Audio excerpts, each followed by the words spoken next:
Bismillahirrahmanirrahim. Kita bacakan buku dengan judul Para Penentang Muhammad SAW, disusun oleh Misran dan Arman Shah. Kita bacakan bagaimana pengantar penulis untuk buku ini. Puji syukur kehadirat Allah Subhanahu wa Ta'ala dan sholawat terbaik untuk Muhammad Rasulullah Sallallahu Alaihi Wasallam beserta keluarganya. Sejak fajar dakwah menyingsing di cakrawala dunia, tak sedikit aral dan hambatan yang menghalangi sampainya sinaran cahaya itu ke seluruh penjuru alam. Laksana awan hitam yang menyelimuti angkasa, berbagai kekuatan gelap mencoba menghambat terpancarnya cahaya Islam yang akan menerangi alam semesta. Para nabi adalah pembawa cahaya Allah. Sejak nabi pertama yang diutus oleh Allah Subhanahu wa Ta'ala, selalu ada musuh penentang yang mengisi perjalanan dakwah mereka dalam mengemban risalahnya. Allah Subhanahu wa Ta'ala berfirman,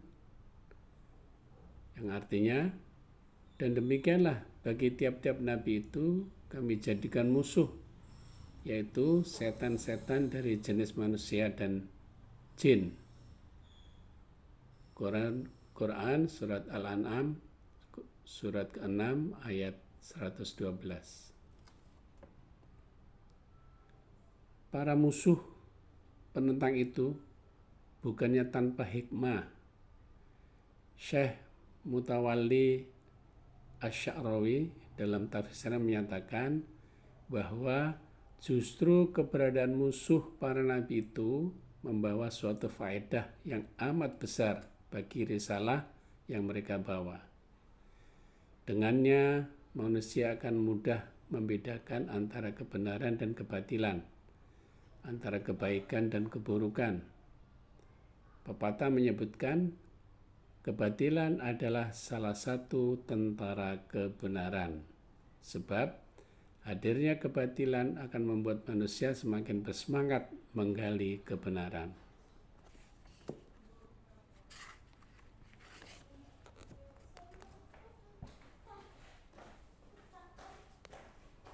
Pun dengan Rasulullah SAW dalam mengemban risalah Islam, beliau mengalami rintangan yang tak sedikit dari para penentang dakwah. Berbagai tokoh di sekitar beliau muncul sebagai musuh yang melakukan intimidasi secara fisik, psikis, sosial, dan lain sebagainya. Mereka berusaha memadamkan cahaya Allah Subhanahu wa Ta'ala agar manusia selalu hidup dalam kegelapan. Mereka sibuk dengan tipu daya dan makar, tidak mau tunduk kepada risalah langit, dan tak peduli kecuali pada keangkuhan, kepentingan, dan hasrat duniawi. Para penentang dakwah ini lupa bahwa cahaya yang mereka ingin padamkan secara mati-matian itu adalah cahaya Allah. Imam Fakhruddin Ar-Razi dalam tafsirnya mengibaratkan orang-orang yang berusaha menghalangi risalah Allah itu seperti seseorang yang meniup-niup matahari agar cahayanya padam.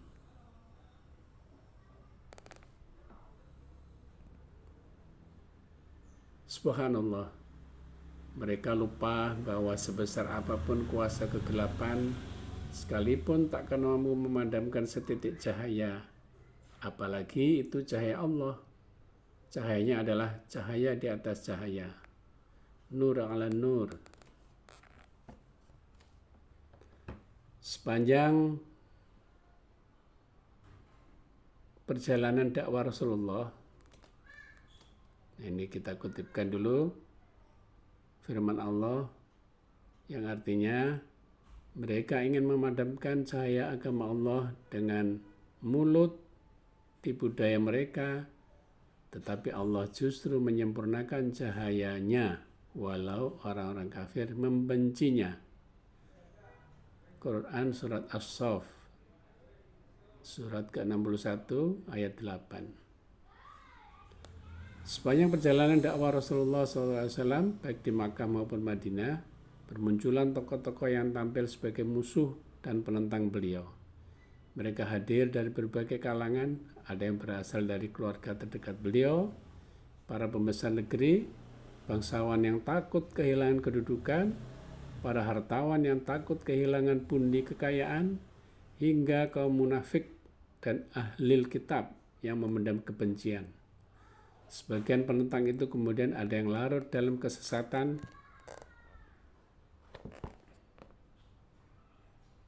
tetapi ada pula yang kembali ke jalan kebenaran dan menjadi pengikut Rasulullah Sallallahu Alaihi Wasallam. Banyak riwayat sejarah Islam pada masa awal bersumber dari sejarawan kondang Ibnu Ishaq yang kemudian disadur oleh Ibnu Hisham. Menurut para ahli hadis, kedua sosok itu menjadi kontroversial karena dianggap memasukkan riwayat-riwayat yang lemah dalam karya mereka. Misalnya, menukil pendapat dua imam, yaitu Imam Malik dan Imam Ahmad. Imam Malik berpendapat bahwa Ibnu Ishaq pembohong, apalagi bila berbicara soal peperangan.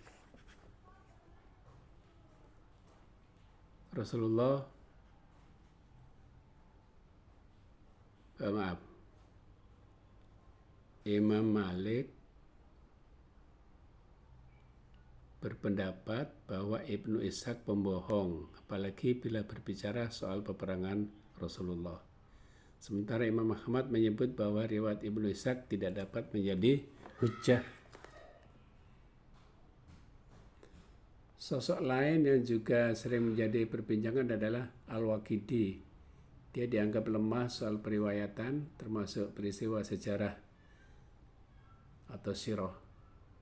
Para ahli hadis yang berpendapat demikian adalah Imam Az-Zahabi, Ali Maldini, Yahya ibnu Ma'in, Imam Asy-Syafi'i, dan Imam An-Nasa'i. Artinya, sebagai sebuah buku yang bersinggungan dengan sejarah dan seringkali memiliki banyak wajah, riwayat-riwayat yang disampaikan dalam buku tersebut, terutama yang bersumber dari ketiga tokoh tadi, Ibnu Ishaq, Ibnu Hisham, dan Al-Waqidi, bukanlah suatu hal yang bebas kritik. Buku ini mencoba memperkenalkan sekelumit tokoh-tokoh yang menjadi penentang dakwah Muhammad SAW, mengurai latar belakang yang menyebabkan mereka antipati terhadap Islam, usaha-usaha apa saja yang mereka lakukan untuk memadamkan cahaya Islam, hingga bagaimana kesudahan hidup mereka di akhir hayat.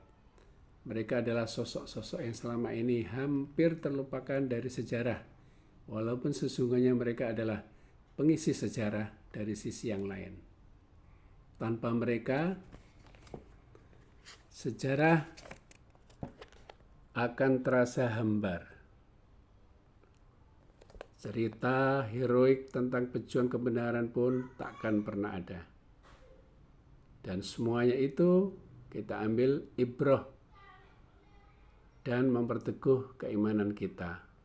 Semoga Misran dan Armansyah. Alhamdulillahirabbil alamin.